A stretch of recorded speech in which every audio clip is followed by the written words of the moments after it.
तब श्री सियाजू की वंशी सुनकर के ठाकुर जी इतने मोहित है गए कि श्री सीता जी से जाकर के कहने लगे कि आप मुझको वंशी वादन करना सिखाओ। तो सीता जी बोली कि देखो, विद्या ग्रहण करने के 3 रूप होते हैं। बहुत ध्यान से सुनिएगा सब लोग, इधर देखो। विद्या ग्रहण करने के, कला ग्रहण करने के 3 रूप होते हैं। पहला रूप, गुरुदेव के घर में रहो, घर की सेवा करो, गुरुदेव की सेवा करो। गुरुदेव जहां जाएं पीछे झोला लेकर के चलो, गुरुदेव के वस्त्र धो, गुरुदेव को प्रसाद बना के खिलाओ, गुरुदेव के घर को स्वच्छ रखो। उसके फलस्वरूप फिर गुरुदेव को जब समय मिलेगा तब आपको शिक्षा देंगे। शिक्षा ग्रहण करने का एक स्वरूप क्या है कि गुरु की सेवा करो और गुरुदेव से वह शिक्षा ग्रहण करो। शिक्षा ग्रहण करने का दूसरा स्वरूप क्या है? गुरुदेव को उचित दक्षिणा प्रदान करो और गुरुदेव से शिक्षा ग्रहण करो।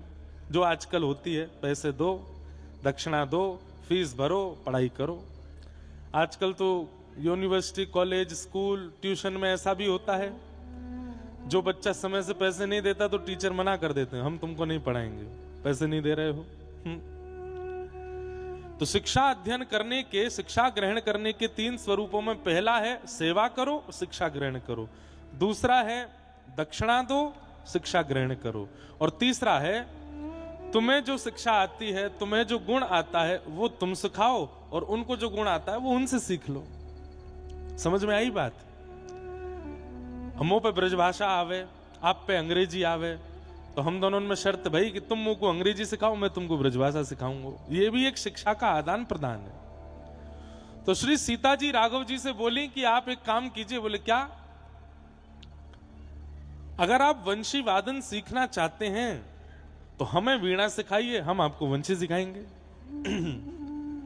तो कैसा स्वरूप है कि श्री राघव जी वीणा लेकर के सीता जी को शिक्षण देते हैं कि वीणा कैसे बजाई जाती है, और सीता जी फिर वेणु वादन सिखाती हैं राम जी को, ऐसे वेणु वादन करते हैं। जब दोनों ने शिक्षा ग्रहण कर ली, सीता जी ने वीणा सीख ली, ठाकुर जी ने वंशी सीख ली। इतने में ही त्रेता युग के विश्राम का समय आ गया। राम जी बोले, हे सियाजू, आपने हमसे वीणा सीखी है, बजा के तो दिखाओ। लोग वीणा जी आई गई हैं, एक बार व्यास मंच पर स्पर्श कराए तो